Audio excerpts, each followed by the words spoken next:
Welcome to On Contact.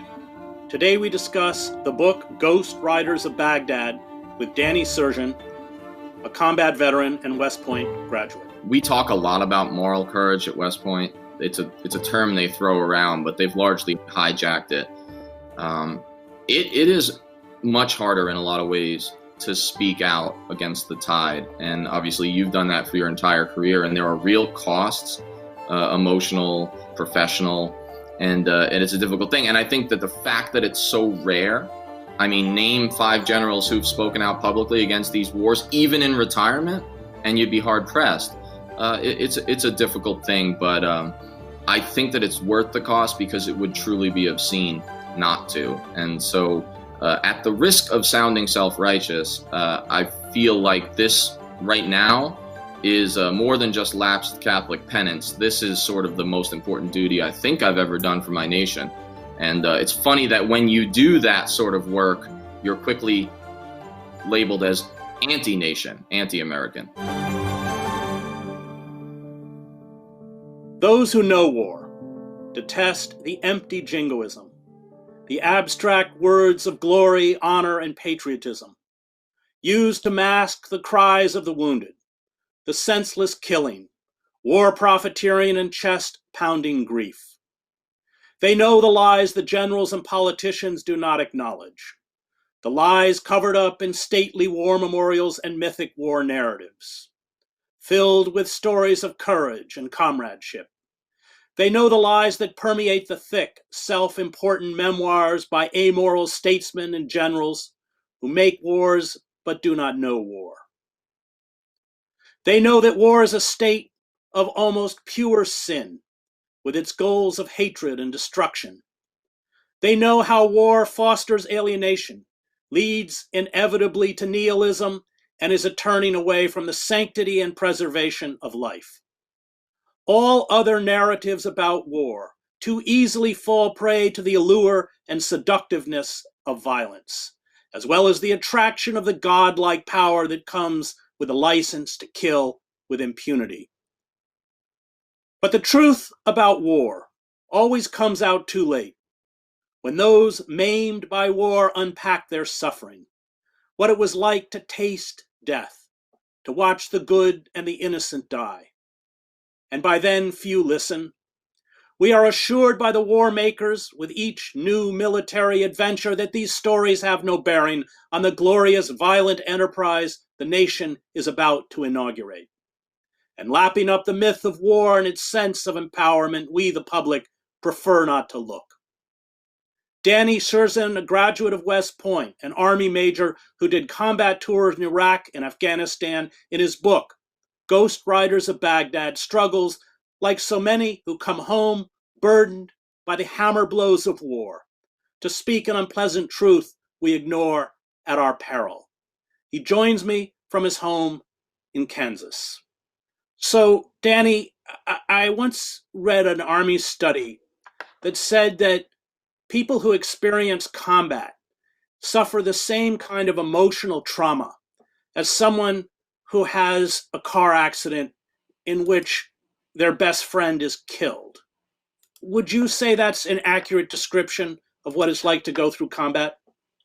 Yeah, to a large extent it is, for a couple of reasons. One, there's the obvious survivor's guilt issue. It's a platitude now, but why am I home in Colorado Springs, when 4 members of the platoon are not, in my case? And then also there's the randomness of a car accident, the uncontrollable feeling, which I think drives some of that survivor's guilt. So yeah, absolutely. And folks respond to it differently. Some people just black out and go silent. Some people become more jingoistic in order to sort of justify what the heck we just lost these friends for. And then I think a minority of us just feel it's obscene to not question the war in general. I want to talk a little bit about that because you write about it in the book. Your squad had, I think, 20 members? Very small. This was in Iraq. You were a first lieutenant. So you lose 2 to combat, killed, 1 very badly wounded, I think became a paraplegic, and 1 goes home on leave and kills himself, right? One of the members of the unit, I think after you come home, kills themselves. Is that correct? So, I mean, a very high percentage of people who are, even if it's by their own hand, destroyed by that war. And you write at length about, well, there was one particular soldier you were particularly close to. What is that guilt about? Because it's, what do you blame yourself? Obviously, in the book, you blamed yourself as the kind of the commander of the squad, but it's more than that. Yeah, my initial response was to make it about me. I mean, some of that is utterly selfish and self-righteous. Just by the merits, what sort of happened was that, I was a platoon leader, like you mentioned. I had about 19 guys. We had 50% combat casualties, killed and wounded, plus the suicides. But on the particular night, January 25th, 2007, where a Shia militia had set off what supposedly is an Iranian-made EFP, I had kind of made what I felt were two mistakes, one rational, one a little more irrational. We made a bad turn and went down a street I didn't want to. And, I chose not to correct the sergeant leading in the first truck. I didn't want to undermine his authority. And I guess I just gambled that it would be fine, because it usually was. So that was a tactical error that I lived with. And then the other was that Alex Fuller, on my bracelet, probably the soldier I was closest to, from New Bedford, Massachusetts. I know you know that area fairly well. I had allowed him to leave my crew, and where he had been the gunner on the Humvee, and go and be a dismounted squad leader. So what that meant was he was in the front vehicle in front of me. So obviously he was killed. And you develop these narratives, and a lot of it's self-centered. I think I've let a lot of that go, partly through writing the book and the catharsis of that. But I think that in a general sense, there's still the guilt that, you were in command, everything that happens is yours. But more than that, at a macro level, I had gone into the Iraq War still kind of a believer. And so I feel a guilt about having not been against that war from the start. And so I do feel complicit, like I think almost all Americans are, because this is done in our name, whether we admit it or not. I lost my closest friend, Kurt Schork. I worked with him for 10 years in Iraq and Bosnia and Kosovo. He's killed in Sierra Leone in an ambush with another friend of mine. And I always felt that somehow one had to live for the dead in a way. That the guilt, I wasn't even in Sierra Leone when he was killed, but in some sense, they become these kind of phantom presences in your life. Is that your experience as well? Absolutely. And I've gone through phases with this. I've handled it differently. I named my son after Alex, as well as James and Michael, who had also been killed. That was symbolic, but it's in some ways I have like a walking 11-year-old reminder there. And I've had dark times, dealt with, depression and some serious, some substance stuff. And, but I in my better times, and I'm in a really good phase right now, I do think to myself that we have to live for those who just didn't get a chance. How long did it take you before you realized the kind of fiasco that Iraq was after you were deployed? Not long at all. It's funny you say fiasco, because my Lieutenant Colonel, Jimmy Phillips, had actually told us that he had just read Fiasco by Tom Ricks right before deployment, and even talked about it in Kuwait. So even he was having some doubts, tactical, more than strategic. By late November, which is only a month into leading my own patrols, I think the place that I was at was realizing that this was a civil war. General Casey and the Pentagon were lying about that, saying it wasn't. And I began to realize we can't win. And so my evolution started out, I'm embarrassed to say, by saying, well, we shouldn't be here because we can't win. This is a fiasco tactically and operationally. Only later, though, at the end of that war, and then especially into Afghanistan, did I start to say, we created this problem and shouldn't have been here in the first place. And then only later than that, after Afghanistan, was it, this is an empire, this is systemic, the warfare state is the problem. So I think, I was talking to Larry Wilkerson yesterday, and we described how we had a very similar trajectory. And I'm a little embarrassed of it. He was called, I just want to interrupt, he was a Vietnam veteran, Colin Powell's chief of staff. That's right. And we talked about how he's 75 years old, I'm 36. We two different wars, and we were both sort of embarrassed by how long it took us to have the epiphany of such a thing exists. But it was gradual. It's a gradual thing. What did you learn? I mean, you came out of West Point, the honor code, this long, venerating this long military tradition. Although I remember when I was at West Point seeing a portrait of Robert E. Lee in his Confederate uniform in the library, which kind of threw me. And so that experience where, it's almost the church of the military, that's different than just coming in as a kid from New Bedford. And so how much of a kind of existential clash was that for you? It was a huge problem of identity to become sort of a dissenter. Coming out of West Point, it's a national sacred cow. I've found that of all my writing, some of the articles that have gotten me the most pushback and hate are any time that I criticize West Point as an institution. And I think that is because it is a sort of a national treasure in a lot of people's minds.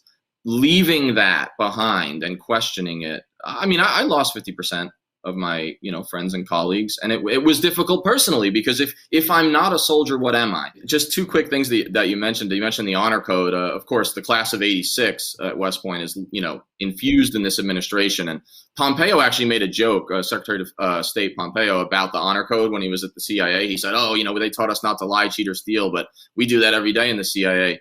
And then a quick note on the Confederacy, which I think is relevant in this moment of protests against racial violence. I used to, when I taught at West Point in 2014 to 16, I would drive from Lee housing area or near Lee housing area down Lee Road past Lee Barracks on the way to my office to teach American history.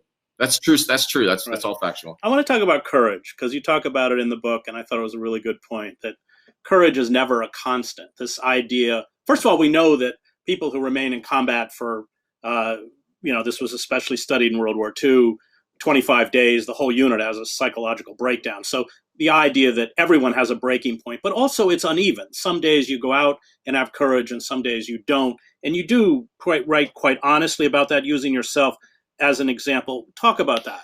I think my misunderstanding was that there are brave people and there are cowards. And I don't know if the institution of West Point kind of built that into you, but maybe that's part of where it came from. But maybe it was just that I watched war movies my whole life.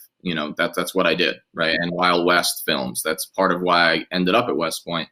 In combat, what I found is that, while there's maybe a 10% minority that's just like always kind of shirking from combat, and maybe 10% that are straight adrenaline junkies, most of us were very halting and nonlinear and inconsistent in our behavior. So, there were times where, I ran through bullets to, get to a wounded guy. I don't know what the heck I was really going to do there, because I'm not a medic. And then there were times that I largely kind of, hid behind my Humvee and tried to figure out what's the next move. And so some days you go home and you go back to your base and you reassess your actions. And I feel like you do an after action report, as we call it in the military, AAR, on your courage every day.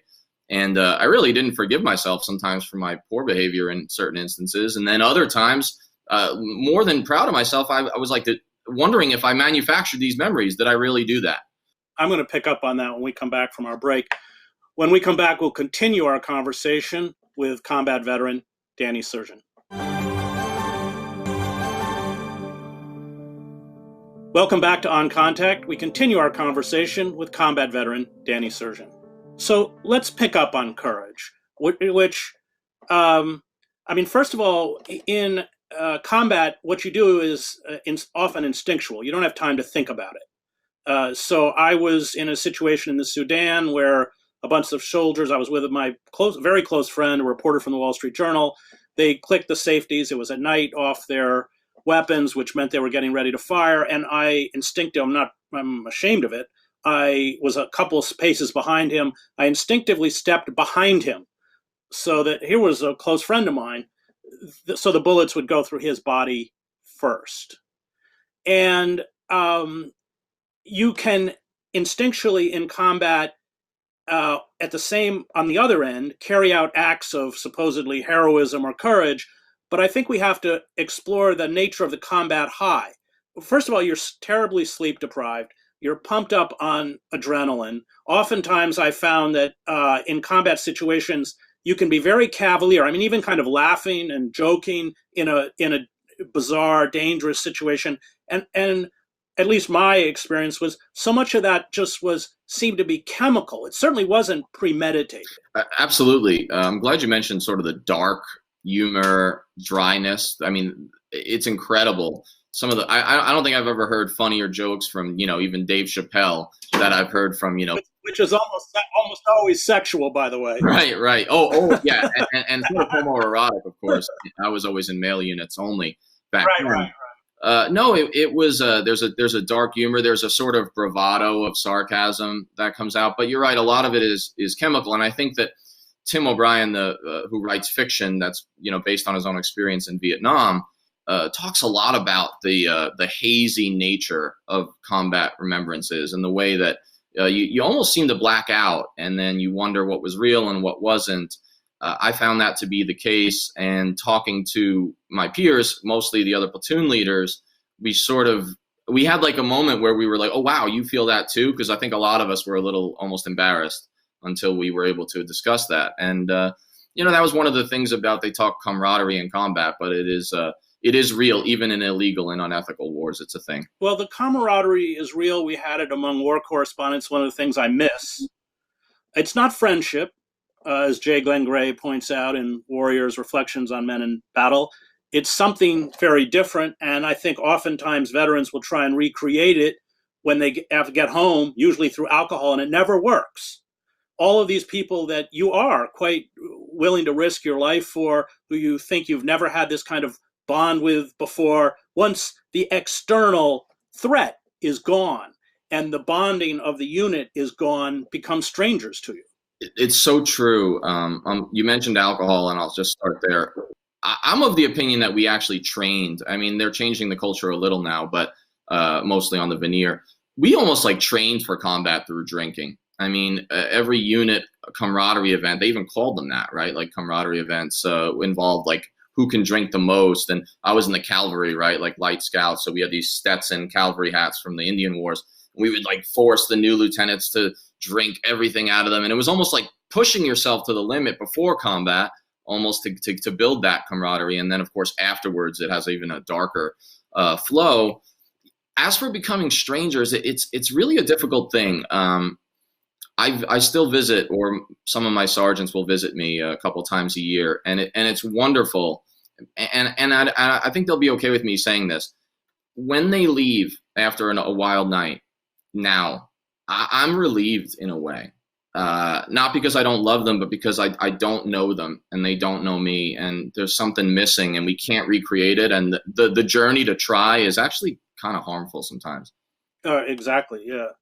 They're having a reunion for correspondents who covered the war in Sarajevo, but I won't go because I know it'll just be people drinking themselves into oblivion, trying to recreate something that can't be recaptured. I want to talk about the military. What in your whole trajectory? How many years were you in the military? It was was it 18 or it was a while, right? Total. Yeah, just under 18 years, including my West Point time, which technically you're active duty there, unlike ROTC or something. What did you learn about the military? Well, I certainly learned two key things. First, one, loyalty is prized above anything else.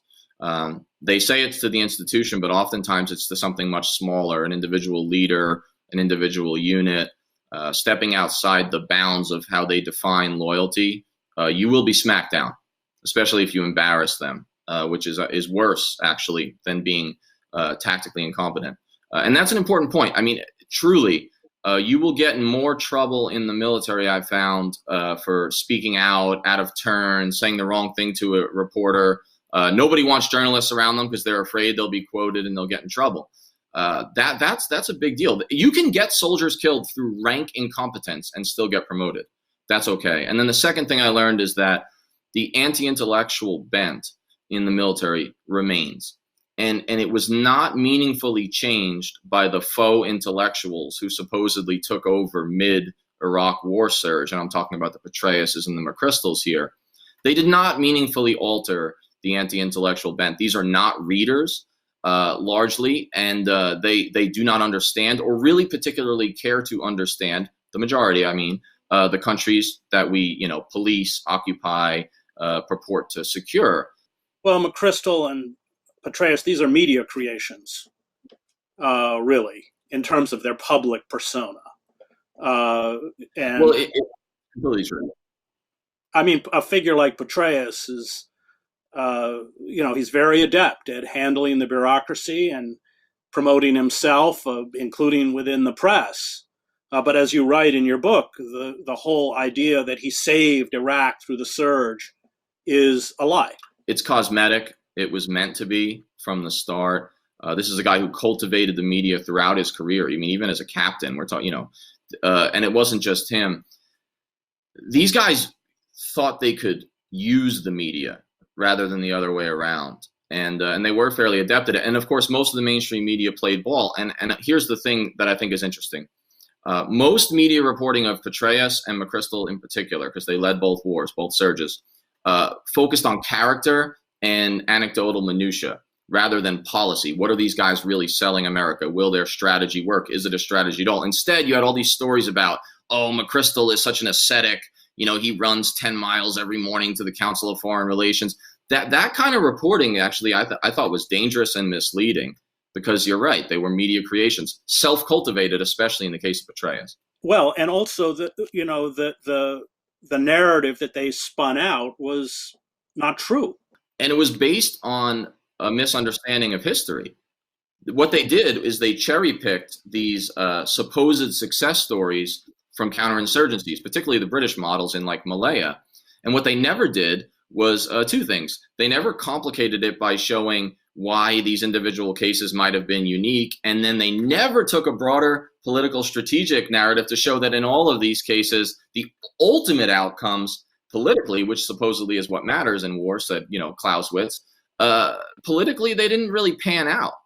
So they just cherry picked this history. And that's what I call faux intellectualism. In fact, if you read Petraeus's Princeton dissertation on Vietnam, it's wildly wrong. And I'm not afraid to say that. And the consensus of Vietnam scholars would agree. It's nonsense and it's myth. Let's talk a little bit about the wars themselves. We're pushing 2 decades now. I think by any metric, even within the military, they would have to say we've lost the war in Afghanistan. Iraq has been turned into a proxy state for Iran. Why do they continue? Why don't they stop? This is a difficult question, and I don't pretend to have the perfect answer, because I'm left with that question as well. For example, nobody in the military that I know talks about victory anymore. They would laugh at you, even at the highest levels. No one even pretends that what we're doing is going to be ultimately successful. But that comes back to some of that loyalty stuff. So I think there's two forces at work. The military complies because it's what the military does. That's the culture, that's the code. To step outside of it is anathema. The second thing is that there are other interests, and they're not the sergeants from New Bedford. There are other interests who have a professional and a pecuniary benefit from these wars. And so I wrote a sort of a piece that I thought was instructive on the West Point class of '86, where I showed that these folks, whether they're at the top of the Pentagon, but most of them are like CEOs or working in DOD as civilians, they're profiting, again, not just with money, but also professionally from these wars. So the military-industrial complex is nebulous and cliched, but it is real. And I think it's much broader, because Eisenhower wanted to include the Congress. I would include the media, academia, and a number of other things. It is no accident that so many CEOs come out of these West Point classes, and a lot of them are even in big pharma, which you could look at and say, oh, that has nothing to do with the war. But I would disagree. I mean, you write in the book, you ask, why is it that essentially junior officers, I don't know if a major is a junior officer, but why don't you have these generals getting up and speaking out on what they know, which is the kind of futility of these endless conflicts. But of course, once they finish the military, they go straight to Raytheon or Halliburton. And that's not in the book, but I wonder if that's one of the major reasons they just keep silent. It's not in their financial interest to stop this. Well, the revolving door is also very real. When I wrote that Class of '86 article, I talked about how colonels and generals, in real cases, real people that I mentioned by name, they would leave, for example, an air defense artillery job where their job, at a high level was to deal with the Patriot missile system or the theater air defense. And then the next day, I mean, literally the next day after retirement, go work for Raytheon or Lockheed on those same programs. That's a big part of it. But I would say that it's important to understand that personal motivations often do go beyond just economic determinism, although I think that's big, because it's a culture and it's an identity you're giving up. These generals, they go live in retirement communities in Florida that are all generals. It's an actual thing that they socialize with other generals. They may even get a little bit of a media voice. And to give that up, to leave the crew, is a very difficult thing to do because they're going to impugn your character if you do. And I know a little about that at a lower level. I once visited a retirement community of CIA agents in Maine, of all places, a few hundred of them from all. But you're right. It is a culture and it's a fraternity. And just to close, I saw a lot of physical courage in war, very, very little moral courage, which I think you display, which is much harder. I agree with that. We talk a lot about moral courage at West Point. It's a term they throw around, but they've largely hijacked it. It is much harder in a lot of ways to speak out against the tide. And obviously you've done that for your entire career, and there are real costs, emotional, professional, and it's a difficult thing. And I think that the fact that it's so rare, I mean, name 5 generals who've spoken out publicly against these wars, even in retirement, and you'd be hard pressed. It's a difficult thing, but I think that it's worth the cost because it would truly be obscene not to. And so at the risk of sounding self-righteous, I feel like this right now is more than just lapsed Catholic penance. This is sort of the most important duty I think I've ever done for my nation. And it's funny that when you do that sort of work, you're quickly labeled as anti-nation, anti-American. That was former combat veteran, West Point graduate, Danny Sjursen.